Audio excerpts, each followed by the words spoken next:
बहुत बहुत धन्यवाद माला। बहुत सुंदर परमेश्वर कृपा। आज के प्रसंग में साक्षी ने कल प्रभु राम तमसा नदी के किनारे पहुंचे थे। सारे अयोध्यावासी जितने साथ आए थे सब साथ हैं। रात्रि हुई, सब सो गए। प्रभु राम सूत से कहते हैं रथ तैयार रखिएगा, किसी समय भी निकल चलेंगे। इन लोगों को बहुत समझाने पर भी ये वापस नहीं लौटेंगे, अतएव हमें ही कुछ करना पड़ेगा। ऐसा ही हुआ। सब सोए हुए थे। मध्यरात्रि के बाद प्रभु राम सीता लखन जाग ही रहे थे। रथ में बैठे अयोध्या नगरी की ओर रथ को मोड़ा।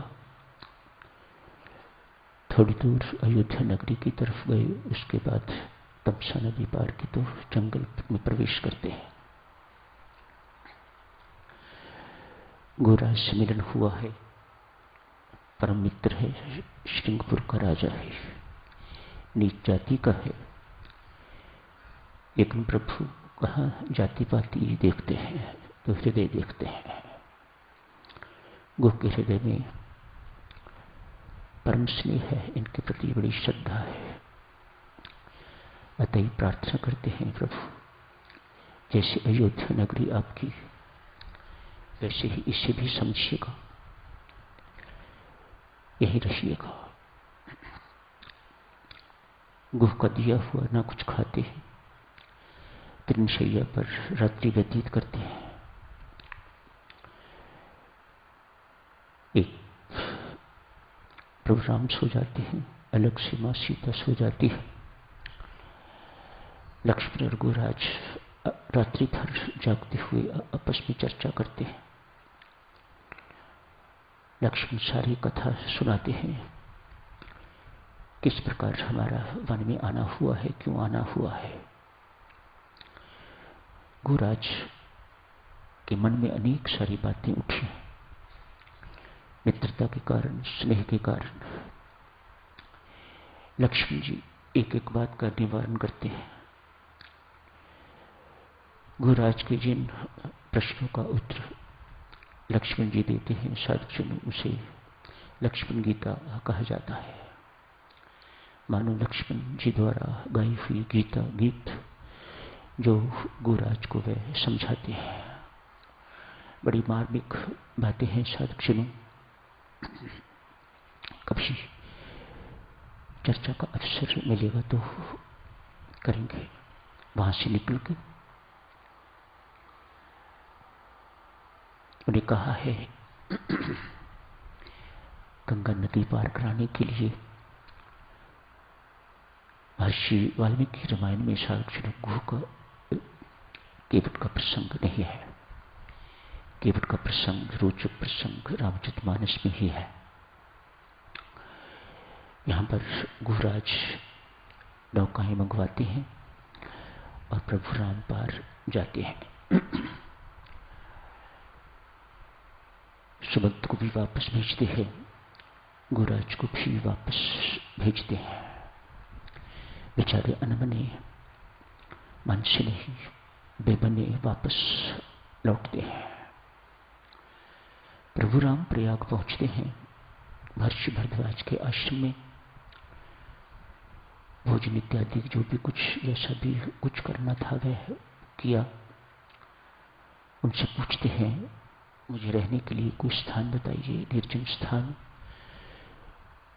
जहां मैं आसानी से रह सकूं, मेरी पहचान ना हो, मेरा पता ना चले।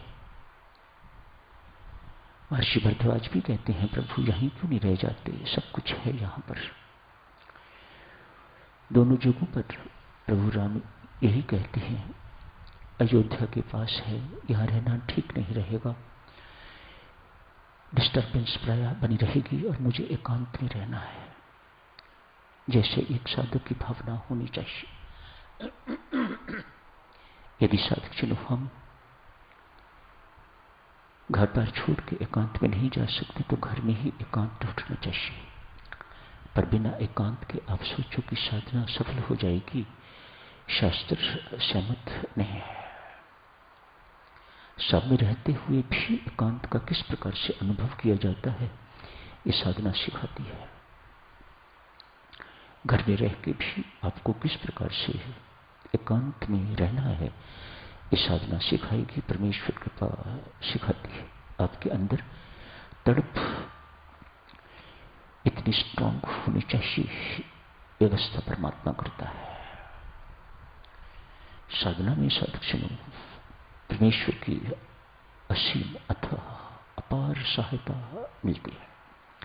देवी देवताओं की सहायता, हनुमान जी की सहायता, सबकी सहायता, बिन मांगे सहायता मिलती है, बशर्ते कि आप साधना में ईमानदार हैं, एक निष्ठ हैं साधना के प्रति।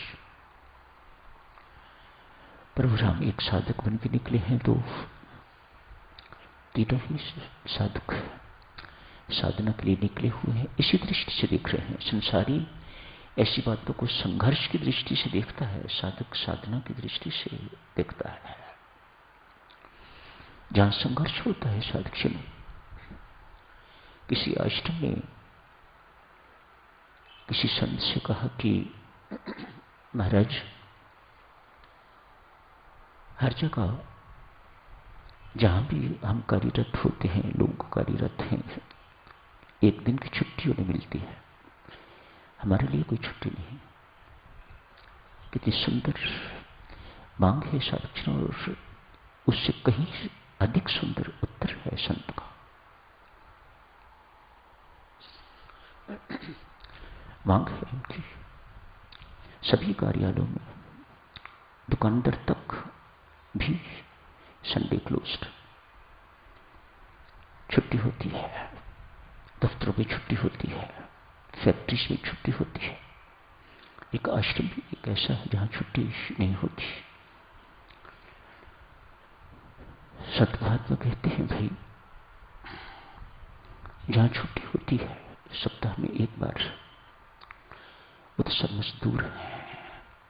हम मजदूर नहीं हैं, हम साधक हैं, साधना के लिए यहां एकत्रित हुए हैं। यहां छुट्टी का अर्थ साधना से छुट्टी,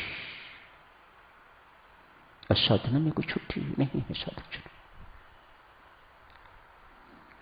साधना में बिल्कुल कोई छुट्टी नहीं है। कितना सुंदर